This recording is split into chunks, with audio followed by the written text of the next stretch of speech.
नमस्कार दोस्तों, दिग्विजय शर्मा एकेडमी में आपका स्वागत है। आज हम AES PRT का सैंपल पेपर करने वाले हैं दूसरा। तो स्टार्ट करते हैं। यहाँ पर पहला क्वेश्चन आ चुका है, दिए गए वाक्य का कारक बताना है हमें। तो यह पुस्तक मेरी है।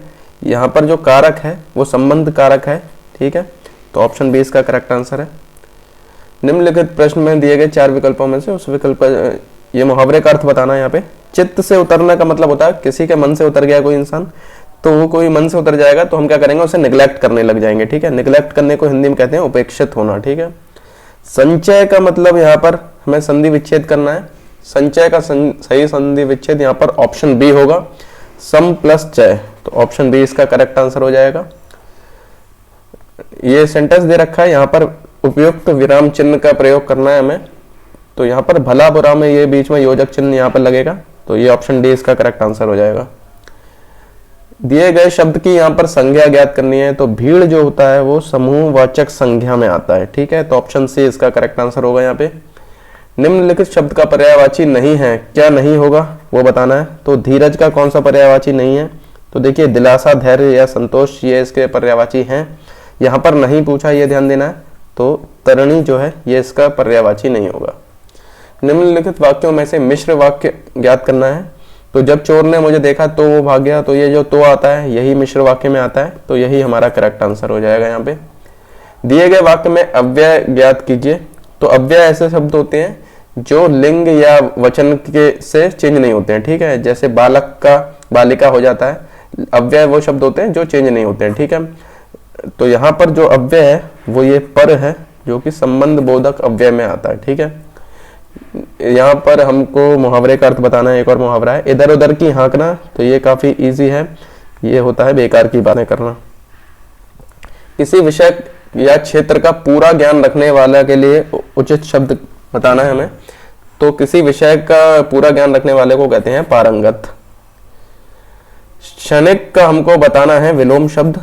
तो क्षणिक मतलब होता है टेम्पररी, जो किसी टाइम के लिए, थोड़े से टाइम के लिए है। शाश्वत इसका विलोम हो जाएगा, जो हमेशा के लिए रहता है। यहाँ पर शब्द युग्म, सही शब्द युग्म चुनना है जो सेम रिलेशन बता रहा हो इसका और इसका, ठीक है।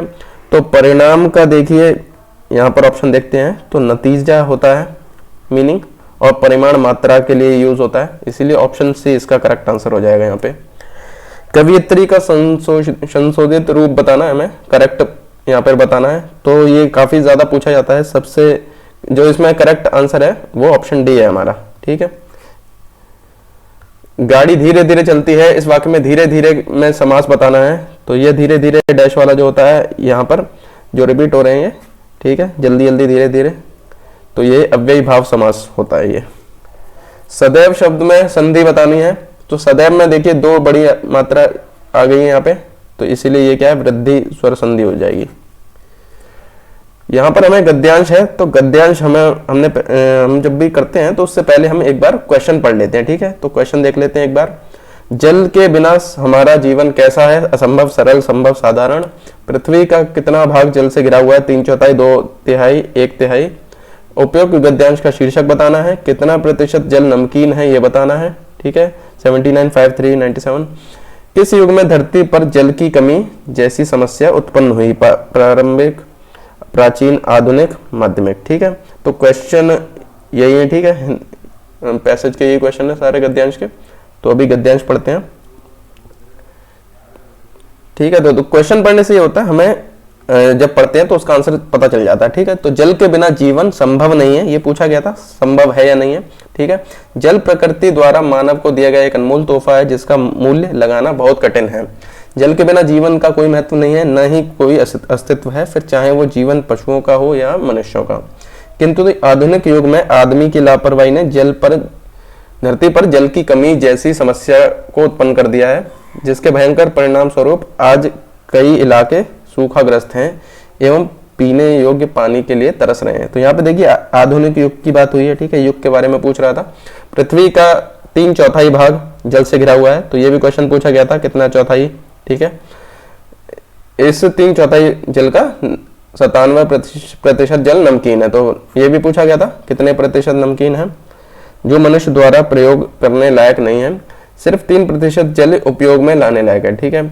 यह विश्व व्यापारी समस्या है, इसके लिए पूरे विश्व के लोगों को मिलजुल कर सहयोग करना चाहिए, तभी इस अमूल्य संपदा को बचाया जा सकता है। जल संरक्षण का साधारण अर्थ है किसी भी भांति जल को बचाना। जल के लगातार बर्बादी की वजह से जमीन के जल का स्तर गिरता जा रहा है। अब लोगों में कुएं में पानी नहीं मिलता है। जल संरक्षण का मुख्य उपाय है बारिश के जल को स्टोर करना व पानी का दुरुपयोग रोकना। हमारे कुछ छोटे प्रयास जल संरक्षण में उपयोगी साबित हो सकते हैं। तो यहाँ देखिए जल संरक्षण की बात हुई है, तो इसका टाइटल जो होगा वो जल संरक्षण हो जाएगा। कृषि कार्यों में सिंचाई के लिए बूंद बूंद वाली सिंचाई करना उपयोगी होगा। बूंद बूंद सिंचाई से पानी की कम बर्बादी होगी। जल संरक्षण को सफल बनाने का सबसे कारगर उपाय सामाजिक जागरूकता है। तो इसका टॉपिक तो इसका जो हो जाएगा टाइटल वो जल संरक्षण हो जाएगा। ठीक है, तो जल के बिना हमारा जीवन कैसा है, तो ये क्या है, असंभव है। ये देखिए पहली लाइन में यहाँ पर बता रखा है जल के बिना जीवन संभव नहीं है, तो क्या है, असंभव हो जाएगा। पृथ्वी का कितना भाग जल से घिरा हुआ है, तो 3/4 भाग जल से घिरा हुआ है। गद्यांश का शीर्षक क्या हो जाएगा, तो ये जल संरक्षण हो जाएगा। कितने प्रतिशत जल नमकीन है, ये पूछा है, तो जल नमकीन 97% है। ठीक है, किस युग में धरती पर जल की कमी जैसी समस्या उत्पन्न हुई है, तो ये आधुनिक युग में हुई है। ठीक है, तो हिंदी वाले क्वेश्चन हमारे खत्म हो चुके हैं, इंग्लिश के यहाँ से स्टार्ट होते हैं। तो यहाँ पे ईडियम फ्रेज है, इसका हमें आंसर बताना है। ईडियम फ्रेज इसका मीनिंग बताना है। टू मैरी अ फॉर्च्यून, तो टू मैरी अ फॉर्च्यून का मतलब होता है to marry a rich girl और boy. The patient is waited for the doctor, तो यहाँ पर जो ये अंडरलाइन करा है इसको हमें रिप्लेस करना है करेक्ट से। The patient is waited for the doctor, तो ये तो इनकरेक्ट है, इसलिए नो इम्प्रूवमेंट तो रॉन्ग हो जाएगा। इसका करेक्ट आंसर हो जाएगा the patient is waiting for the doctor, option B इसका करेक्ट आंसर होगा। Thomas dash remarks left his wife in pieces, तो वाइफ इन पीसेस का मतलब होता है वाइफ क्या है, दुखी है। ठीक है, वाइफ क्या है, नाराज है। ठीक है, तो कैसे रिमार्क्स होंगे जिससे कि उसकी वाइफ नाराज होगी, तो वो कैलुअस रिमार्क्स होंगे। कैलुअस का मतलब होता है इनसेंसिटिव। ठीक है, दूसरे को पसंद ना आने वाले रिमार्क्स होंगे। ठीक है, इसीलिए वो दुखी होगी। तो इनसेंसिटिव रिमार्क्स की वजह से क्या है, उसकी वाइफ दुखी हो गई। A conditional release of a prisoner serving an indeterminate sentence, तो कोई भी प्रिजनर है जो कि उसकी सजा हो रखी है, तो उसको एक कंडीशनल तौर पे बेल मिलती है, उसको क्या बोलते हैं हम, तो उसे पेरोल बोलते हैं। इसमें क्या होता है, जो भी हमारा कैदी होता है उसको बाहर भेज दिया जाता है, लेकिन उस पर कंडीशन दे दी जाती है कि ये काम आप नहीं कर सकते, जैसे शहर से बाहर नहीं जा सकते, ऐसे कंडीशन दे दी जाती हैं। तो यहाँ पर फिल इन द ब्लैंक्स करना है। $5 dash a high price to pay, तो देखिए $5 आर वर, ये आंसर बताना है। तो $5 जो है ये पूरी एक क्वांटिटी की तरह यहाँ पर यूज करी जा रही है। देखिए आगे लिख रखा है अ हाई प्राइस। ठीक है, तो यहाँ पर जो आंसर होगा वो इज होगा $5 is a high price to पे।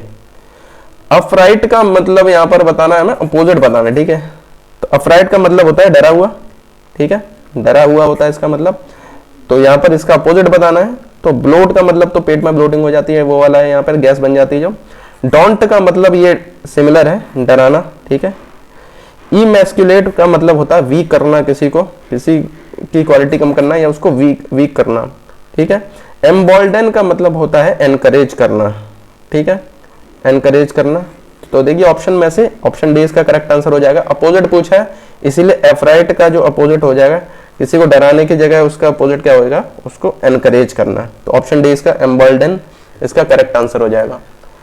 विच of the following is appropriate question tag, तो यहाँ पर क्वेश्चन टैग बताना है। तो question tag she shouldn't really complain about my problems, तो यहाँ पर देखिए जो क्वेश्चन टैग होता है वो इससे आता है। तो यहाँ पर नॉट वाला पार्ट हट जाएगा, अगर नॉट नहीं होता तो नॉट लग जाता है, तो इसका हो जाएगा शुड शी। ठीक है, शुड शी, ऑप्शन सी जो है वो करेक्ट आंसर हो जाएगा इसका।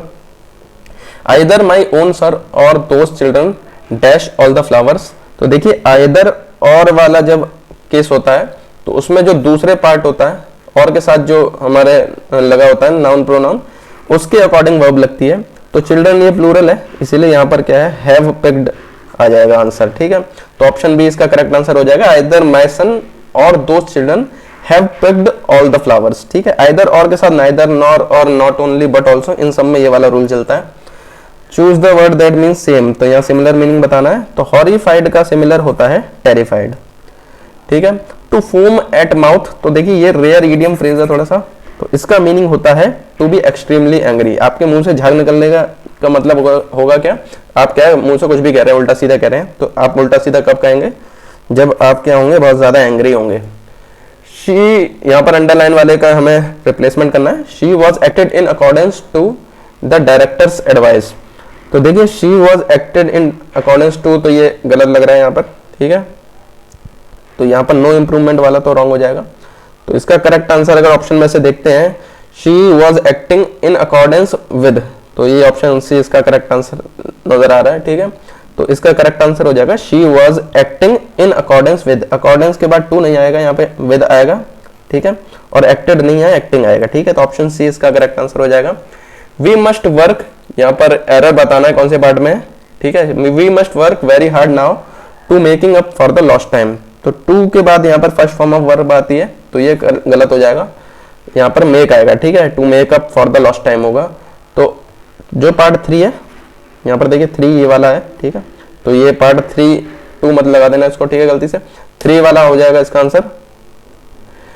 In the given question 4 word, तो करेक्ट स्पेलिंग बतानी है कॉम्प्लिसेंसी की, तो कॉम्प्लिसेंसी की जो करेक्ट स्पेलिंग है वो ये ऑप्शन ए है, सी और सी आता है इसमें, सी और एस नहीं आता है, ठीक है, तो ये बाकी सारे गलत हैं।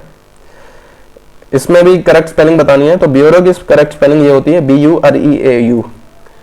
मॉन्क का फेमिनिन हमें फॉर्म बताना है, तो मॉन्क का फेमिनिन फॉर्म होता है नन।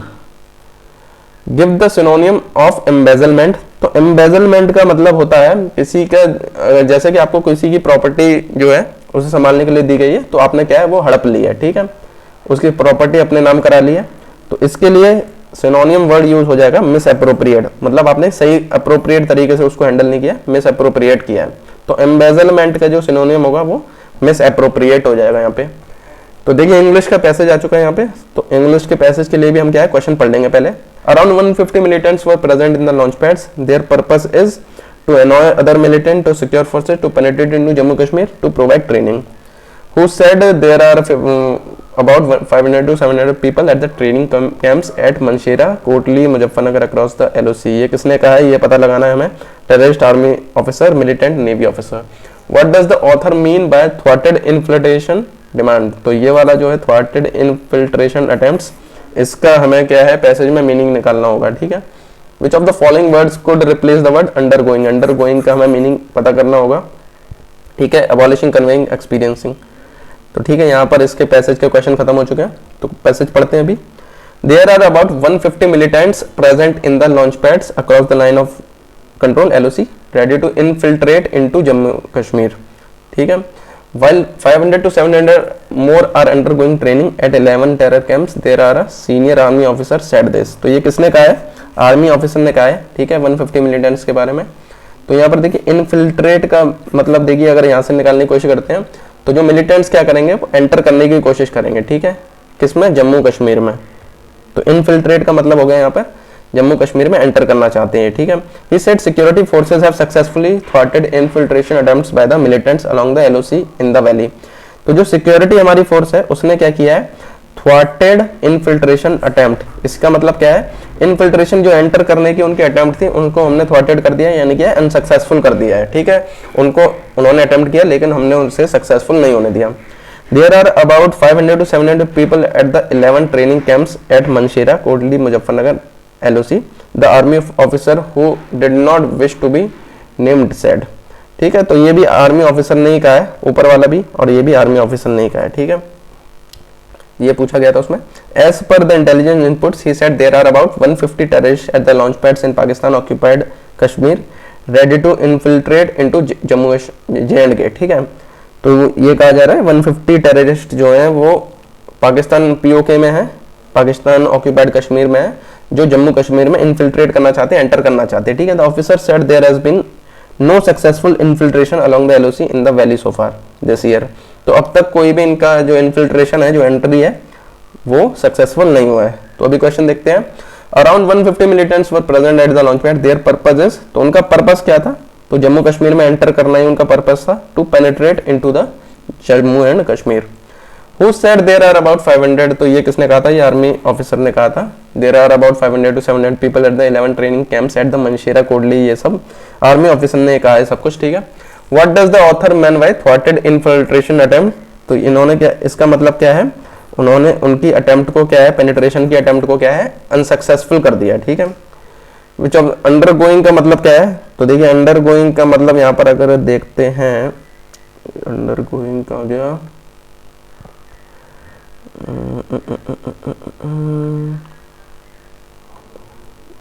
ठीक है, ये यहाँ पर देखिए अंडर गोइंग लिखा हुआ है, तो undergoing 500 700 Kashmir while 500 to 700 more are undergoing training at 11 terror camps. तो देखिए यहाँ पर जो वर्ड दिए होते हैं उनको डायरेक्ट मीनिंग नहीं आपको बताना होता है, पैसेज में जो मतलब निकल रहा है वो बताना होता है। तो यहाँ पर क्या है, कैंप में वो कैंपिंग कर रहे हैं, ट्रेनिंग कर रहे हैं, ठीक है। अंडर गोइंग का मतलब क्या है, वो ट्रेनिंग कर रहे हैं वहाँ पे। तो यहाँ पर अगर इसका आंसर देखते हैं तो ये हो जाएगा, एबॉलिशिंग तो नहीं होगा, कन्वेइंग रिड्यूसिंग, तो यहाँ पर एक्सपीरियंस इसका सबसे सही मीनिंग निकल रहा है। अंडरगोइंग का मतलब यहाँ पर एक्सपीरियंसिंग हो जाएगा, ठीक है। तो यहाँ पर देखिए इंग्लिश के हमारे क्वेश्चन खत्म होते हैं। फ्लैटलेस बर्ड फाउंड इन न्यूजीलैंड, तो न्यूजीलैंड में जो फ्लैटलेस बर्ड पाई जाती है उसको कहते हैं हम कीवी। न्यूजीलैंड के प्लेयर्स को भी कीवीज कहा जाता है। भरतनाट्यम कहाँ का हमारा डांस फॉर्म है, तो ये तमिलनाडु का है।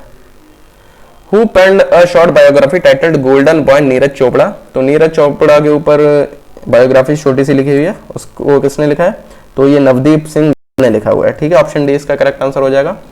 इसरो के नए हमारे who is appointed as the new chairman of ISRO in January 2022, तो इसका आंसर हो जाएगा S Somnath. Who has won the BBC Indian sports women of the year award for 2021 in March 2022, ठीक है। 2022 में किसने जीता है, India BBC Indian sports women of the year, तो ये जीता है मीराबाई चानू ने। In December 2021 the 11th edition of exercise Ekuverin, तो एक्यूवेरन किस किस के बीच में होती है, तो एक्यूवेरन जो मिलिट्री एक्सरसाइज है ये इंडिया और मालदीव्स के बीच में होती है। The world health day is celebrated on, तो वर्ल्ड हेल्थ डे जो है वो 7 अप्रैल को मनाया जाता है। Who was known as the Napoleon of India, Napoleon of India कहा जाता था समुद्रगुप्त को। Regur soil is the other name of, तो रेगुर सॉइल जो है वो ब्लैक सॉइल का अभी को भी कहा जाता है, ठीक है। ब्लैक सॉइल को रेगुर सॉइल भी कहा जाता है। Which article of Indian constitution is related to untouchability, तो अनटचेबिलिटी से रिलेटेड है 17, article 17। Which is the highest body to advise central and state government on education, तो जो हाईएस्ट बॉडी है जो एडवाइस देती है सेंट्रल और स्टेट गवर्नमेंट को एजुकेशन पे, उसका हमारा ये है ऑप्शन बी CABE, तो इसका फुल फॉर्म है central advisory board of education. Activity based learning is a form of, तो जब हम एक्टिविटी बेस्ड लर्निंग करते हैं तो वो जो अप्रोच होता है वो हमारा लर्नर सेंटर अप्रोच होता है, ठीक है। एक्टिविटी कौन करेगा, लर्नर ही करेगा।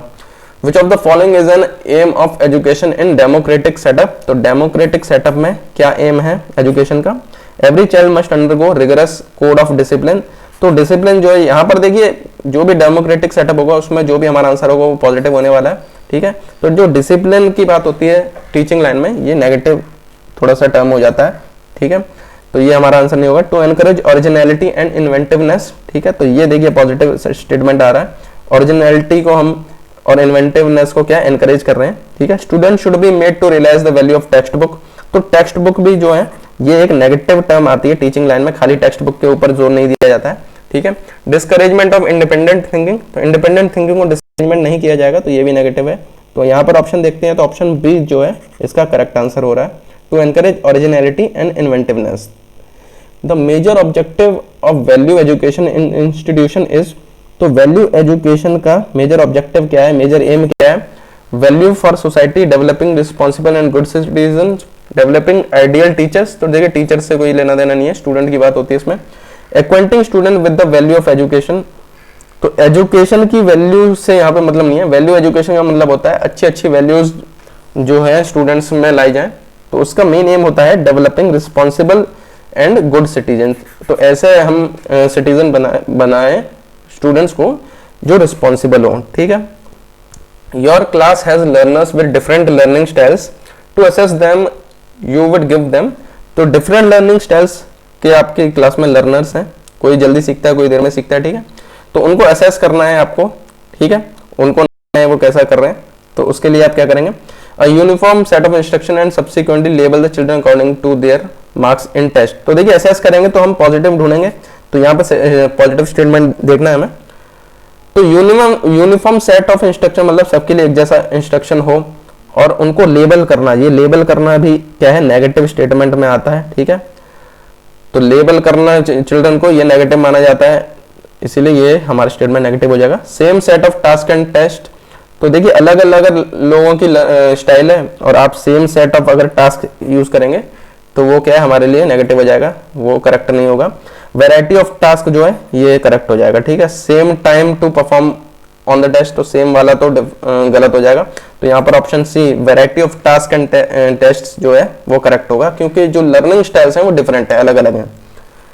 विच of the following is important for divergent thinking, तो डाइवर्जेंट थिंकिंग होता है जब आप अलग अलग तरीके से सोचते हैं, एक ही क्वेश्चन का एक ही आंसर नहीं होता है, अलग अलग आंसर होते हैं।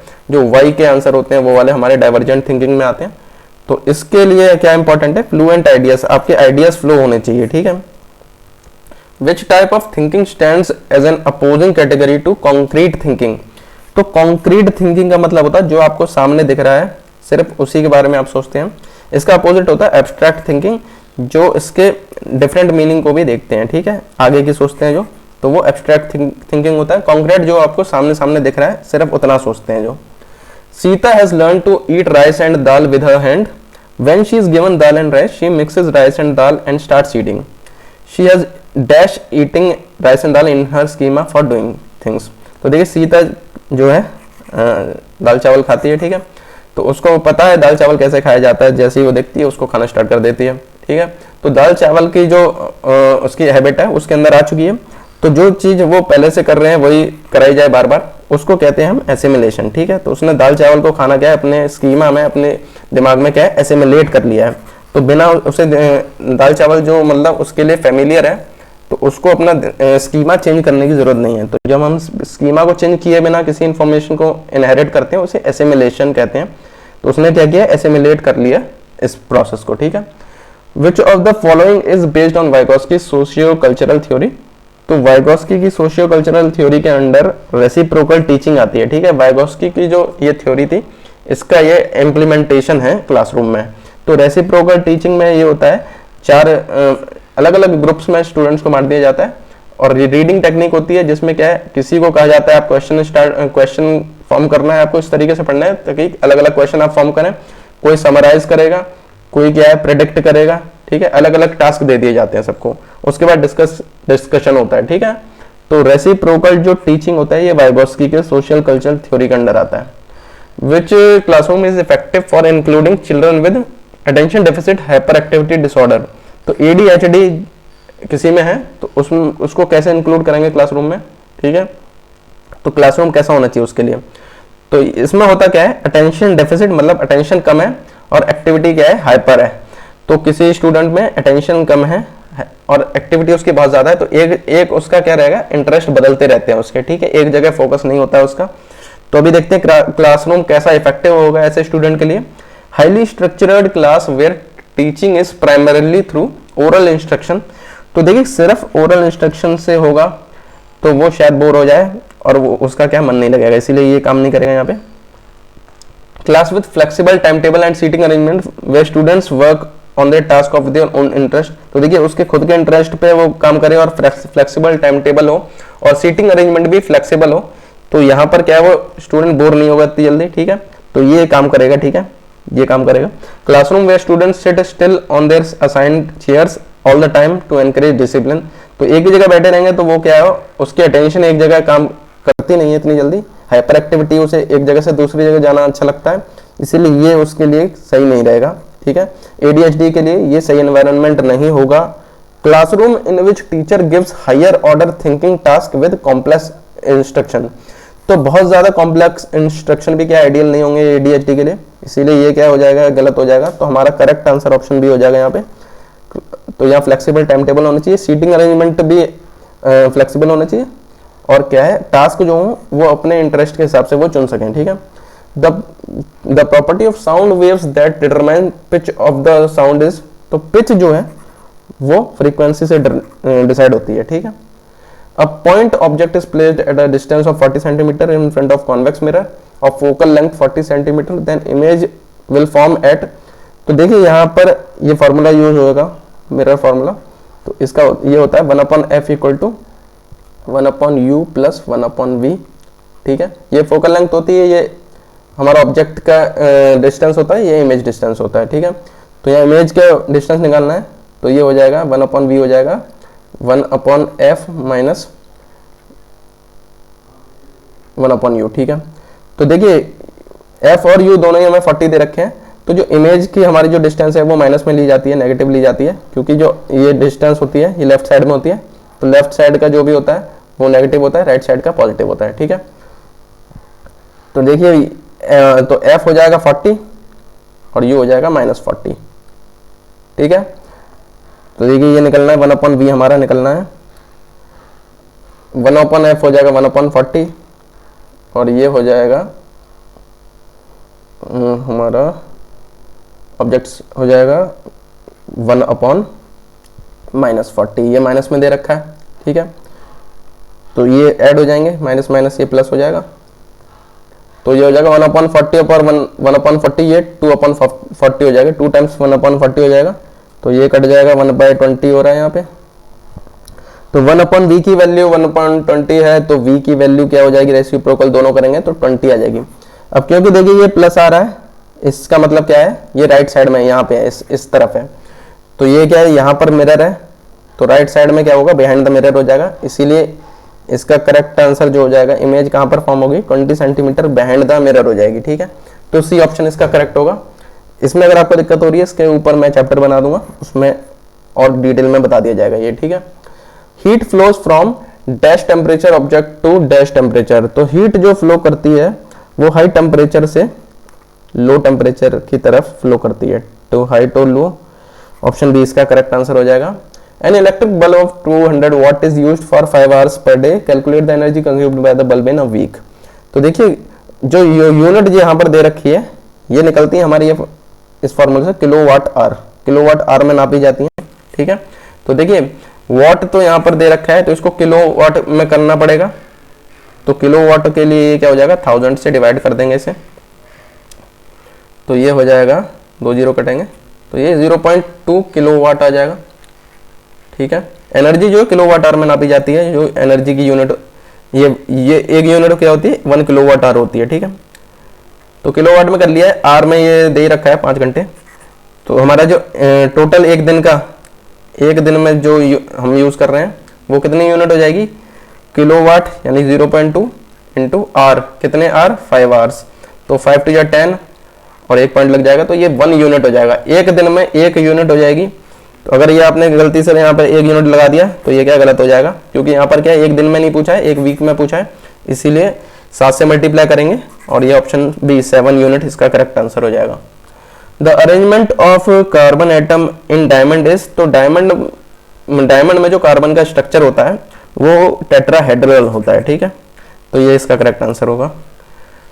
Which of the following statement about the modern periodic table is not correct? तो मॉडर्न पीरियोडिक टेबल के लिए क्या चीज करेक्ट नहीं है ये बताना है, ये ध्यान रखना है, नॉट करेक्ट पूछा है। ठीक है, There are 7 periods in the periodic table, तो ये करेक्ट है, 7 periods होते हैं।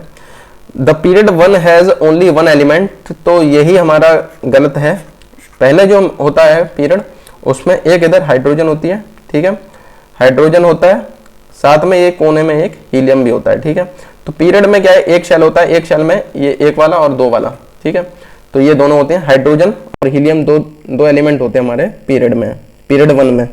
Periodic table is arrange in order of atomic number, तो ये करेक्ट है, एटॉमिक नंबर के हिसाब से अरेंज हुई थी, और 18 ग्रुप होते हैं, 7 पीरियड होते हैं, तो ये सी और डी भी करेक्ट है, बी ही हमारा गलत है इसमें। ठीक है, ऑप्शन बी करेक्ट हमारे हिसाब से तो करेक्ट है, लेकिन स्टेटमेंट इनकरेक्ट है, तो आंसर हमारा ऑप्शन बी है इसका। Fill in the blanks with suitable option. Dash turns blue litmus red, तो ब्लू को रेड कौन कन्वर्ट करता है, रेड हमारा खतरा। ठीक है, तो रेड में कन्वर्ट करेगा एसिड। ठीक है, एसिड कन्वर्ट करता है ब्लू को रेड में, तो देखिए ये वाले तो वैसे ही गलत हो गए, बी और डी में से होगा। अब आगे है and dash turns dash litmus blue, तो एसिड ब्लू को रेड करता है और बेस क्या करता है, रेड को ब्लू। ठीक है, लिटमस दो तरह के होते हैं, ठीक है। तो ये बेस क्या करेगा, बेस रेड को ब्लू करेगा, ग्रीन हमारा लिटमस नहीं होता है, तो इसीलिए आंसर हमारा डी हो जाएगा इसका। Rutherford's alpha particle scattering experiment was responsible for the discovery of, तो इनका जो स्कैटरिंग एक्सपेरिमेंट था अल्फा पार्टिकल वाला, उससे हमारी डिस्कवरी हुई एटॉमिक न्यूक्लियस की, ठीक है। तो ये ऑप्शन बी इसका करेक्ट आंसर हो जाएगा। Non metals generally contain electrons in their outermost shell, तो नॉन मेटल्स के आखिरी शेल में कितने इलेक्ट्रॉन्स होते हैं, तो देखिए इसमें होते हैं 5 6 7 8, ठीक है। अब ये क्यों होते हैं, अच्छा 8 नहीं होंगे यहाँ पे, ठीक है, 5 6 7 होगा ये खाली, ठीक है, 8 नहीं होगा, 5 6 7 होगा यहाँ पे। तो देखिए नॉन मेटल्स के ये क्यों होते हैं, क्योंकि नॉन मेटल्स हमारे उनकी टेंडेंसी होती है गेन करना इलेक्ट्रॉन, ठीक है, इलेक्ट्रॉन गेन करना। अब किसी को अगर इसमें क्या है, ऑक्टेट कंप्लीट करने के लिए सिर्फ 1 चाहिए, इसको 2 चाहिए, इधर 3 चाहिए, अगर उसके 1 2 3 होंगे तो वो गेन करने की जगह क्या है, वो लूज करना प्रेफर करेगा, क्योंकि कम एनर्जी का यूज होता है यहाँ पे, ठीक है। तो 1 होगा तो उसको गेन करने के लिए 7 चाहिए होंगे, इसीलिए वो क्या कहेगा कि मैं लूज ही कर देता हूँ, ठीक है। तो 1 2 3 वाले ये मेटल्स के लिए होता है, 5 6 7 ये हमारे नॉन मेटल होता है, 8 नहीं होगा, ठीक है, 8 नोबल गैस के लिए हो जाता है। Which one out of the below mentioned unit it's a non fundamental unit, तो यहाँ पर देखिए सेकंड कंडेला और ये मोल जो होता है ये हमारे फंडामेंटल है, न्यूटन जो है वो नॉन फंडामेंटल होती है, ठीक है। तो ऑप्शन बी इसका करेक्ट आंसर हो जाएगा। Calculate the pressure if a thrust of 1000 newton is applied to an area of 5 metre square, तो प्रेशर का हमारा फॉर्मूला होता है फोर्स पर यूनिट एरिया, तो फोर्स दे रखी है यहाँ पर, थ्रस्ट भी एक तरीका का फोर्स होता है 1000, एरिया दे रखा 5, तो ये स्टैंडर्ड यूनिट में दे रखा है न्यूटन पर मीटर स्क्वायर, तो ये 5 से कट जाएगा, ये 200 आंसर आ जाएगा इसका, ठीक है। तो 200 पास्कल में आ जाएगा इसका answer. Which of the following is an example of electromagnetic waves, तो इलेक्ट्रोमैग्नेटिक का वेव्स यहाँ पर ऑप्शन में से एग्जांपल है X rays. Metallurgy is a process of, तो मेटलर्जी प्रोसेस होती है हमारे ओर से मेटल को निकालना, तो extracting metal from the ore is called metallurgy.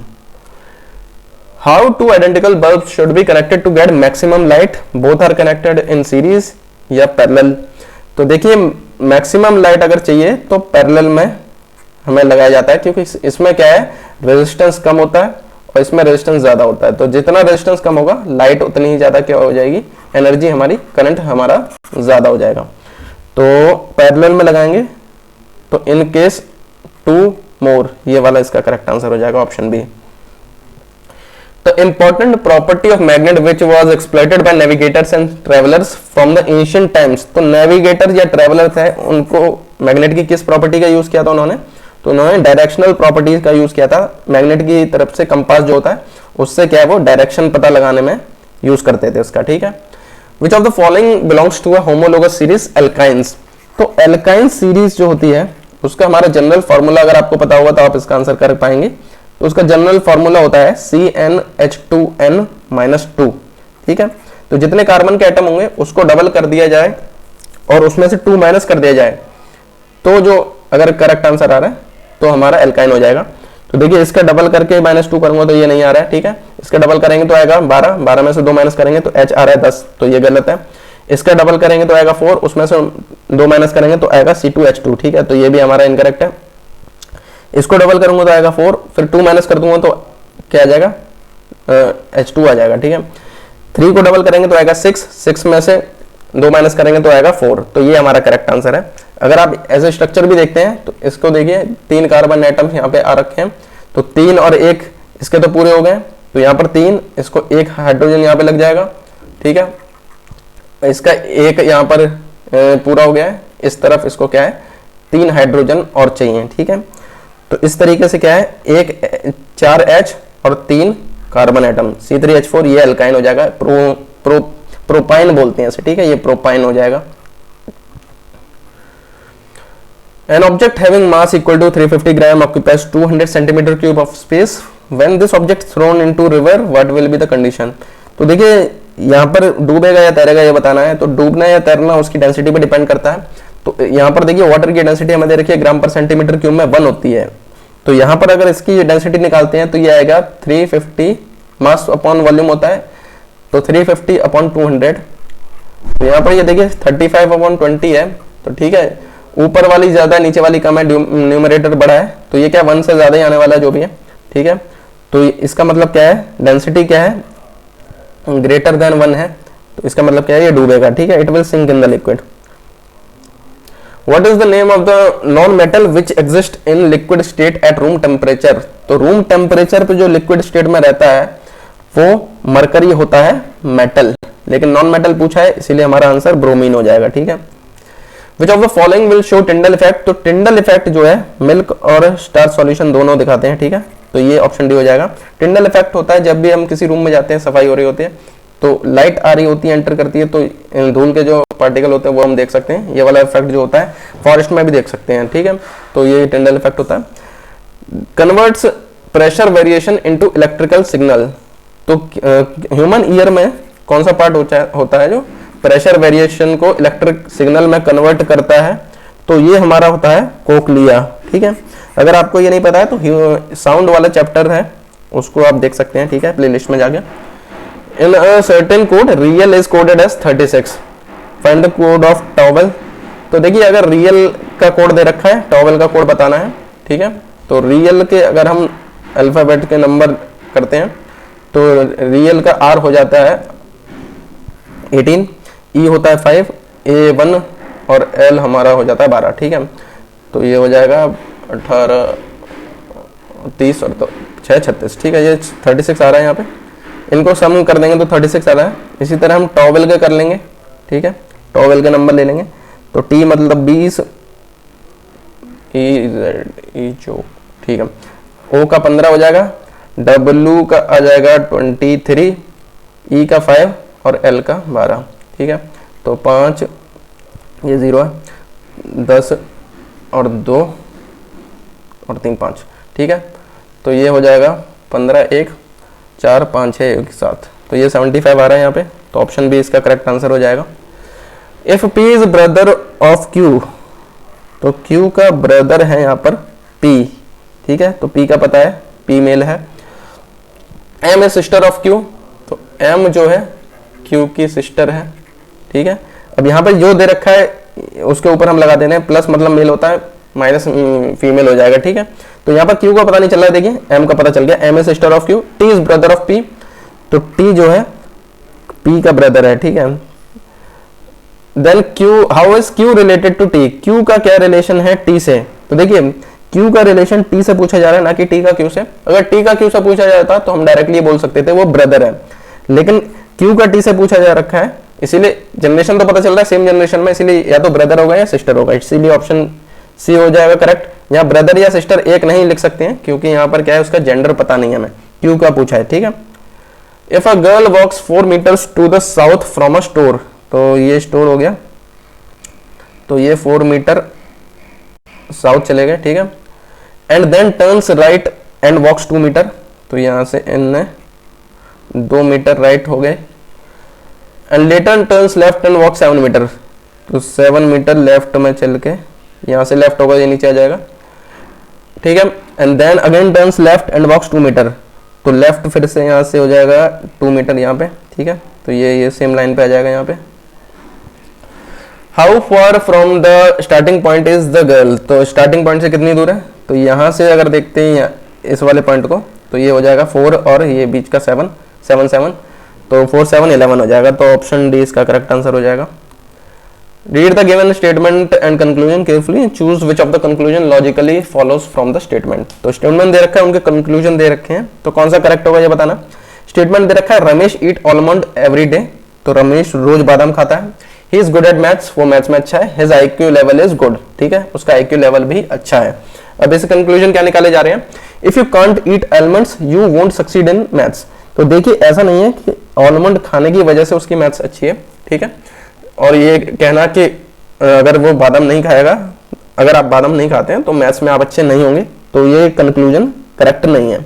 If someone's IQ level is good then he eats almost every day, तो उसके IQ का भी बादाम खाने से कोई लेना देना नहीं होता, इसीलिए दोनों स्टेटमेंट हमारे गलत है, मतलब दोनों कंक्लूजन हमारे गलत है। तो नाइदर 1 नॉर 2 फॉलोज, ये करेक्ट हो जाएगा इसका आंसर। यहाँ पर देखिए इसका, यहाँ पर इनके बीच में जो रिलेशन है उससे सिमिलर यहाँ पर कौन सा ऑप्शन होगा वो बताना है। तो यहाँ पर देखते हैं तो इसको लिख सकते हैं 64 प्लस 4, ठीक है, और इसको लिख सकते हैं 16 प्लस 4। तो 16 क्या होता है, ये 4 का स्क्वायर है, ये 4 का क्यूब है, तो 4 के स्क्वायर में 4 प्लस हो रहा है, यहाँ 4 के क्यूब में 4 प्लस हो रहा है, ठीक है।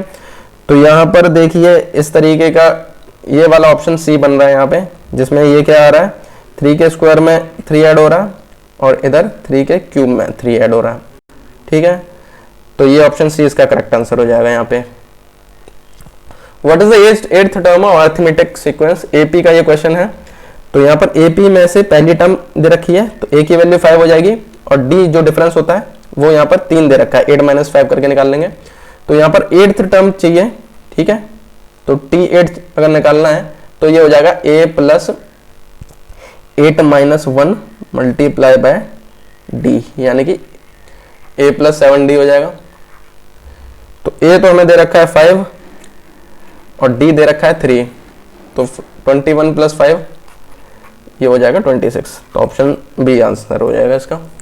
If a swimmer swims 200 meter east and then changes direction, swims 300 meter west, the entire trip takes 60 second, what will be average speed. तो एवरेज स्पीड का फॉर्मूला होता है हमारा total distance upon total time, ठीक है। तो total distance इन्होंने कितना चला है, 200 और 300, ये 500 मीटर हो गया, और टोटल टाइम 60 सेकंड है, ठीक है। तो इसको सॉल्व करना है बस, 0 0 कटेगा, 50/6 है, तो ये हो जाएगा 8 × 48 20 8.3।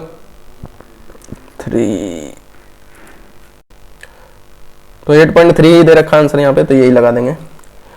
Raman salary is increased by 5% this year, if his present salary is 1806, the last year salary was.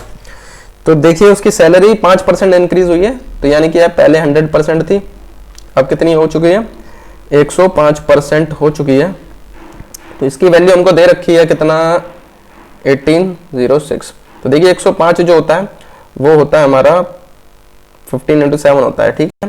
तो उसको 7 से काट लेंगे, ठीक है, 7 दूनी 14, 40, 7 × 35 और 8 7 56, ठीक है। तो 8 टाइम्स कट जाएगा, तो यहाँ पे क्या, ये 7 कट गया, 15 की वैल्यू आ गई यहाँ पे, 15% की वैल्यू हमें ये दे रखी है, तो 1% की वैल्यू निकाल लेंगे।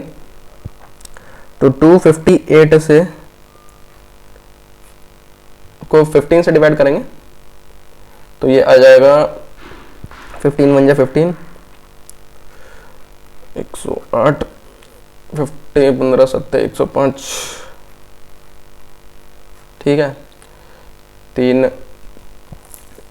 अब देखिए पॉइंट लग जाएगा यहाँ पे, एक 0 आ जाएगा, तो 15 दूनी 30, ठीक है। तो ये हो गया यहाँ पे 17.2 वैल्यू आ रही है कितने की, 1 की।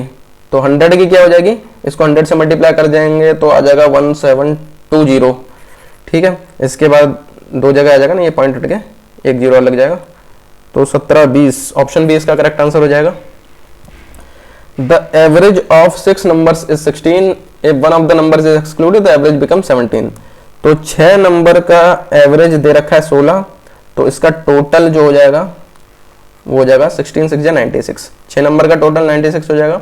अब एक हट गया तो कितने नंबर बच गए, 5 बच गए, इनका एवरेज दे रखा है कितना, 17। तो इसका टोटल क्या हो जाएगा, यहाँ पर ये 16 × 6 से निकला, अब यहाँ पे जो निकलेगा वो 17 × 5 से निकलेगा, ठीक है। तो ये 85 होता है। तो जो नंबर इन्होंने हटाया है, ठीक है, उसके वैल्यू क्या होगा, दोनों को माइनस करके निकाल लेंगे। तो 6 में से 5 गया, 11 गया, तो ये 11 आंसर हो जाएगा यहाँ पे। 2 dice are thrown in the air, find the probability of getting a sum less than 11। तो 2 डाइस जब थ्रो करे जाते हैं तो ऐसे कुछ केसेस बनते हैं हमारे, 1 1 1 1 1 1 2 1 3 ऐसे करके, 2 1 2 2 ऐसे करके, ठीक है। 36 टोटल केसेस बनते हैं ऐसे, ठीक है। मतलब क्या, पहले में एक आएगा, दूसरे में भी एक आ जाए, पहले में एक, दूसरे में 2, ऐसे करके टोटल 36 केसेस बनते हैं। तो यहाँ पे देखिए प्रोबेबिलिटी किसकी बतानी है, सम इज लेस देन 11। तो देखिए सम लेस देन 11 हो तो उसका मतलब क्या होता है, टोटल 36 में से वो केसेस नहीं होने चाहिए जिसमें क्या है 11 या 12 सम आ रहा हो, ठीक है। इसको हम क्या करेंगे, माइनस कर देंगे। तो देखिए यहाँ पर 11 का कहा नहीं है, ठीक है, लेस देन 11 का है। अगर ये कहा होता इक्वल टू और लेस देन 11, तो 11 को इंक्लूड कर लेते, लेकिन यहाँ पे 11 को इंक्लूड नहीं करना है, ठीक है। तो यहाँ पर कौन से होंगे, जब सम 10 हो या उससे कम हो, ठीक है। तो 11-12 वाले सम को हम माइनस कर देंगे, तो 11-12 का सम कब आता है, 6-6 दोनों में 6 आ जाए, एक तो ये केस बनता है। उसके अलावा पहले में 5 दूसरे में 6, पहले में 6 दूसरे में 5, ठीक है, ये केस बनते हैं। तो ये 3 केस हैं जो हमको नहीं चाहिए, तो टोटल 36 में से ये वाले केसेस हमको नहीं चाहिए। तो टोटल केसेस जो हमारे फेवर में है, फेवरेबल आउटकम जो होंगे वो 33 हो जाएंगे, 3 माइनस कर दिए इसमें से टोटल में से, और टोटल तो नीचे 36 है ही। तो ये हमारी प्रोबेबिलिटी आ जाएगी 33/36। इसको सॉल्व कर लेंगे तो ये आ जाएगा, 3 से कटेगा तो ये 11 और नीचे 12, ठीक है, ये 12 है। तो ये 11/12 ऑप्शन बी इसका करेक्ट आंसर होने वाला है। A person present age is 2/5 of his age of his mother. तो प्रेजेंट एज, तो ये पर्सन ले लेते हैं, यहाँ पे मदर ले लेते हैं। प्रेजेंट एज को हम यहाँ 0 से रिप्रेजेंट कर रहे हैं, तो 2/5 है, ये 2 है, ये 5 है, 2/5 का रेशियो बन गया। अब आगे दे रखे हैं आफ्टर 8 ईयर्स, तो आफ्टर 8 ईयर्स को मैं यहाँ पे +8 से दिखा दे रहा हूँ। He will be 1/2 of the age of his mother, तो वो क्या हो जाएगा, 1/2 हो जाएगा, हाफ हो जाएगा, 1:2 हो जाएगा। मदर की प्रेजेंट एज बतानी है हमें, तो यहाँ पर देखिए कोई भी एज हो उसमें 2 लोगों के बीच का डिफरेंस जो होता है वो हमेशा सेम रहता है। यहाँ पर एज का डिफरेंस आ रहा है 3, यहाँ पे आ रहा है 1, तो एज के डिफरेंस को सेम करने के लिए क्या करेंगे, नीचे वाले को 3 से मल्टीप्लाई कर देंगे, तो ये बन जाएगा 3 और ये हो जाएगा 6, ठीक है। तो 8 साल बाद का ये, तो हम इस वाले को यूज नहीं करेंगे, अभी ये वाला यूज करेंगे। तो देखिए अभी सेम हो गया, 3 से 6 भी 3 हो गया और ऊपर भी 3 हो गया, ठीक है, तो सही हो गया ये रेशियो भी। तो यहाँ पर देखिए यहां से जब यहां तक आ रहा हूं मैं 2 से 3, तो अंतर कितने का आ रहा है, 1 का आ रहा है, लेकिन असली में क्वेश्चन में कितना दे रखा है हमें अंतर, 8 का दे रखा है, ठीक है। तो यानी कि क्या है, रेशियो में 1 की जो वैल्यू है वो 8 के बराबर है। हमें चाहिए क्या, प्रेजेंट एज चाहिए मदर की, तो प्रेजेंट एज इस वाले से निकलेगी, मदर की क्या है 5 है, हमारे रेशियो के हिसाब से 5 है, लेकिन हमें असली निकालनी है तो क्या करना पड़ेगा, 40 का मल्टीप्लाई करना पड़ेगा, क्योंकि 1 की वैल्यू 40 का नहीं 8 का करना पड़ेगा, 40 आएगा, ठीक है।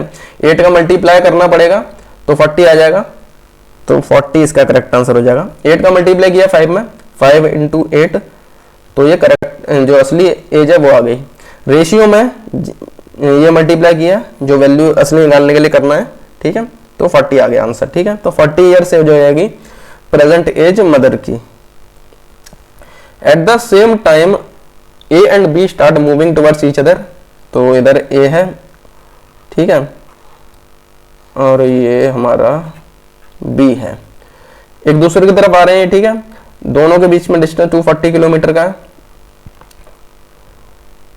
The ratio of the speeds of A and B is 5:7, इनका रेशियो दे रखा है 5:7, और बी की स्पीड 84 दे रखी है।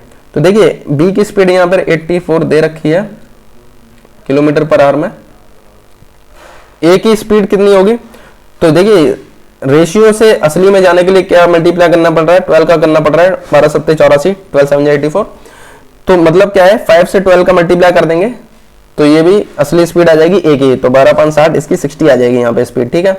ये कैसे निकाली हमने, रेशियो से निकाल ली। 7 की वैल्यू 84 दे रखी है, तो 5 की क्या हो जाएगी 60 हो जाएगी, ठीक है। तो अभी ये पूछ रहे हैं क्या टाइम, कितने मिनट बाद ये एक दूसरे से मिलेंगे, ठीक है, कितने मिनट बाद एक दूसरे से मिलेंगे। तो यहाँ पर देखिए टाइम का फॉर्मूला क्या होता है, डिस्टेंस अपॉन स्पीड होता है। तो डिस्टेंस दे रखी है 240। अब देखिए स्पीड जो होगी, क्योंकि एक दूसरे की तरफ जा रहे हैं तो डायरेक्शन क्या है, अपोजिट है, ठीक है, तो इसीलिए स्पीड क्या है, ऐड हो जाएंगी। तो ये नीचे 60 + 84 हो जाएगा। दोनों किलोमीटर और किलोमीटर पर आवर में, इसीलिए कुछ चेंज करने की जरूरत नहीं है, ठीक है। तो 240 ऊपर, नीचे 144, ठीक है, 4 8 4 14, ठीक है। तो यहाँ पर 144 12 का स्क्वायर होता है, ये 12 से कट जाएगा, तो नीचे 12 आ गया, ये ऊपर 20 आ गया, ठीक है। अब क्योंकि देखिए मिनट में आंसर पूछा है, इसीलिए हम क्या 60 से मल्टीप्लाई कर देंगे अभी से, तो ये 12 5 बार कट जाएगा, तो 20 का 5 से मल्टीप्लाई होगा तो ये 100 आ जाएगा, ठीक है। तो 100 मिनट्स हो जाएंगे, option B. The shadow of a tower standing on a level ground is found to be 40 meter longer when the sun's altitude is 30 degree, then when it was 60 degree. तो देखिए इस तरीके से डायग्राम बनेगा इसका। तो देखिए ये मैं बता चुका हूँ पहले ही, अगर आपको ये समझ नहीं आता तो इसका वीडियो देख सकते हैं ट्रिग्नोमेट्री वाला। तो जो पास में होता है तब एंगल ज़्यादा होता है, दूर में कम होता है। तो ये कह रहे हैं जो शेडो होती है वो यहाँ पर बनती है, ठीक है, ग्राउंड पे शेडो बनती है, तो वो 40 मीटर लॉन्गर है जब 30 डिग्री पे पहुंच जाते हैं, ठीक है। तो यहाँ पर क्या है, इंक्रीज जो हुआ है वो 40 का हो गया है, मतलब पहले x था, यहाँ पर क्या था x, तो एंगल हमारे 30 पे पहुंच गए तो 40 जो है वो बढ़ गया, ठीक है। तो x + 40 हो गया हमारा शेडो, ठीक है। और हाइट इसको हमने h मान लिया, ठीक है। तो ये देखिए पहला ये छोटा वाला ट्रायंगल है, इसमें हम tan थीटा लगा देते हैं तो tan 60 लग जाएगा, जिसकी वैल्यू क्या होती है, √3 होती है। तो ये होता है परपेंडिकुलर अपॉन बेस, तो परपेंडिकुलर हो जाएगा h और बेस हो जाएगा x, ठीक है। तो ये क्रॉस मल्टीप्लाई होगा, इससे आ जाएगा हमारा h की वैल्यू हो जाएगी √3x, ठीक है, x √3 आ जाएगी, ठीक है। अब देखिए इस बड़े वाले ट्रायंगल में, पूरे बड़े वाले ट्रायंगल में लगाएंगे tan 30, जिसकी वैल्यू होती है हमारी 1/√3, जो कि इक्वल हो जाएगा h अपॉन ये पूरा नीचे का यहां से यहां तक आएगा x + 40, x + 40, ठीक है। तो यहां पर देखिए h की जगह क्या लिख सकते हैं हम, x √3 ऐसे लिख सकते हैं, ठीक है। तो अब देखिए इसका मल्टीप्लाई क्रॉस मल्टीप्लाई होगा, तो ये √3 से √3 मल्टीप्लाई होगा तो यहाँ पे आ जाएगा 3x, और ये क्रॉस मल्टीप्लाई होकर आ जाएगा x + 40, ठीक है। x उधर माइनस में जाएगा तो आएगा 2x = 40, तो x की वैल्यू हो जाएगी 20। हमें x नहीं निकालना, हमें क्या निकालना, हाइट निकालनी है, ठीक है। तो हाइट क्या है, √3x, तो ये हो जाएगा h की वैल्यू x √3 यानी कि 20 √3, तो h की वैल्यू 20 √3 मीटर, ऑप्शन बी आ जाएगा इसका, ठीक है। How many vertices does a pentagonal pyramid have, तो इसके ऊपर मैं वीडियो बना चुका हूं। इसमें क्या हम ट्रिक यूज करते हैं, फेसेस, वर्टिसेस, एजेस। इसके लिए पिरामिड के लिए हमने फॉर्मूला यूज किया था n+1, n+1 और 2n, ठीक है। तो यहाँ पर देखिए हमें क्या चाहिए, वर्टिसेस चाहिए पिरामिड की, ये पिरामिड के लिए फॉर्मूला है। इसको और डिटेल में देखना है, आप वीडियो देख सकते हैं प्रिज्म पिरामिड वाला, ठीक है, छोटा सा 2-3 मिनट का वीडियो है वो। तो यहाँ पर देखिए n+1 का यूज होगा, n यहाँ पर क्या होता है, नंबर ऑफ साइड होती हैं, तो पेंटागोनल में n की वैल्यू हो जाएगी 5। तो यहाँ पर वर्टिसेस हमें निकालने, तो वो क्या हो जाएगा, 5 + 1 6। If sin a = 1/2, cot a की वैल्यू बतानी है, तो sin a की वैल्यू 1/2 होती है हमारी 30 पे, ठीक है। sin 30 होता है sin a के बराबर, तो a की वैल्यू क्या आ जाएगी, 30 आ जाएगी। हमें निकालना है cot 30, तो cot 30 जो होता है वो निकालने के लिए क्या कर सकते हैं, tan 30 निकाल लेंगे और उसका रेसिप्रोकल कर लेंगे। अगर आपको tan 30 याद होगा तो cot 30 निकाल सकते हैं। तो tan 30 क्या हो जाएगा, 1/√3। अब 1/√3 का रेसिप्रोकल कर देंगे तो ये tan 30 cot 30 आ जाएगा। तो cot 30 क्या हो जाएगा, 1/√3 का 1/, ठीक है, इसका रेसिप्रोकल हो जाएगा, तो ये क्या हो जाएगा, √3 आ जाएगा। तो cot 30 की वैल्यू √3 हो जाएगी यहाँ पे। अगर आपको डायरेक्टली याद है तो डायरेक्टली आप कर सकते हैं, या इस तरीके से निकाल सकते हैं, कैसे भी निकाल सकते हैं। cot 30 आपका कॉम्प्लीमेंट्री फंक्शन से भी आप निकाल सकते हैं, ये tan 60 के बराबर होता है 90 - थीटा करके, तो किसी भी तरीके से आप बता सकते हैं, ठीक है। Abscissa of a point is positive in, तो देखिए एब्सिसा होता है जो कोऑर्डिनेट होते हैं हमारे x, y, इसमें जो x वाला पार्ट होता है वो एब्सिसा होता है, ये वाला ऑर्डिनेट होता है, ठीक है। तो अगर यहाँ पर हम ये देखते हैं तो ये वाला x होता है, ये y प्लेन होता है, x एक्सिस y एक्सिस होता है, ठीक है, प्लेन नहीं होता, ठीक है। तो यहाँ पर देखिए ये इसकी x की वैल्यू पॉजिटिव कब होगी, x की वैल्यू हमारी पॉजिटिव होती है, x की वैल्यू लेफ्ट राइट में पॉजिटिव नेगेटिव होती है। यहाँ से ओरिजिन से अगर मैं राइट में जाऊंगा तो पॉजिटिव हो जाएगा, लेफ्ट में जाऊंगा तो नेगेटिव हो जाएगा। तो देखिए इधर से लेफ्ट में 2 सेक्शन बन रहे हैं हमारे, ये क्वाड्रेंट होते हैं, फर्स्ट, सेकंड, थर्ड और ये फोर्थ, 4 क्वाड्रेंट है। तो यहाँ से मैं लेफ्ट साइड में जब भी जाऊंगा तो 2 में जाऊंगा, या तो इधर जा सकता हूँ या इधर जा सकता हूँ, दोनों में ही क्या है, x की वैल्यू नेगेटिव आने वाली है, और ये राइट साइड में जाएंगे तो पॉजिटिव आने वाली है, ठीक है, तो ये वाले दोनों पॉजिटिव रहेंगे। तो फर्स्ट और फोर्थ क्वाड्रेंट में एब्सिसा यानी कि एक्स की वैल्यू क्या हो जाएगी, पॉजिटिव हो जाएगी। वाई की वैल्यू कब होती है, ऊपर पॉजिटिव होती है नीचे नेगेटिव होती है, ठीक है, तो वो यहाँ पर और यहाँ पर वाई की वैल्यू पॉजिटिव हो जाएगी, ऑर्डिनेट की वैल्यू, ठीक है। इफ द इक्वेशंस, दो इक्वेशन दे रखी have no solution, what is the value of K. तो नो सॉल्यूशन के लिए आपको कंडीशन पता होनी चाहिए, ये होती है a1 upon a2 equal to b1 upon b2 not equal to c1 upon c2, ठीक है। तो यहां पर ये कंडीशन लगानी है और k की वैल्यू बतानी है। तो a1 upon a2 equal to b1 upon b2 इसको यूज करेंगे हम। तो a1 यहां पर हो जाएगा 8, b1 हो जाएगा 20, a2 हो जाएगा 20, ठीक है, a1 8 a2 20, b1 हो जाएगा 5 और अरे यार b2 है, यहाँ b2 है, b1 अपॉन b2 है, ठीक है, तो b2 हो जाएगा माइनस k। इसको सॉल्व कर लेंगे, आंसर आ जाएगा हमारा।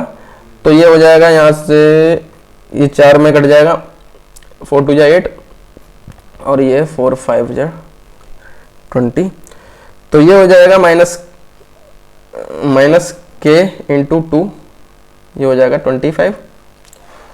तो k की वैल्यू आ जाएगी माइनस का 25, माइनस उसका चले जाएगा, माइनस का 25 अपॉन 2 यानी कि माइनस का 12.5, ठीक है, तो माइनस 12.5 होगा, ऑप्शन बी इसका करेक्ट आंसर हो जाएगा यहाँ पे। How many bullets can be made from a sphere of 9 centimetre radius if it is required that the radius of each new bullet is 0.3 centimetre. तो ये निकालने के लिए क्या है, जो बड़े वाले स्फीयर्स का हमारा वॉल्यूम हो जाएगा 4/3 पाई बड़ा आर क्यूब, उसको डिवाइड कर देंगे 4/3 पाई छोटा आर क्यूब, ठीक है। तो इससे ये 4/3 पाई कट जाएंगे, R cube upon R cube रह जाएगा। तो बड़ा आर क्या है, 9 है, तो ये 9 इंटू 9 इंटू 9, दोनों सेंटीमीटर में, तो यूनिट चेंज नहीं करनी है हमको। नीचे दे रखा है 0.3, तो 0.3 इंटू 0.3 इंटू 0.3 इसका क्यूब हो जाएगा छोटा आर। तो देखिए ये पॉइंट 1 हटेगा तो 1 10 लगेगा ऊपर, ये दूसरा था, ये तीसरा था, तो ये 2 0 लग जाएंगे, ठीक है। तो ये 3 3 3 हो जाएगा, 3 3 जा 9, तो ये एक 9 कट गया, 3 का इससे कटेगा तो ये 3 टाइम्स कटेगा, 3 3 9 3 जा 27 और ये 3 0, तो 27 के आगे 3 0 लगा देंगे, ये आंसर हो जाएगा। The product of two numbers is 120 and the sum of their squares is 289।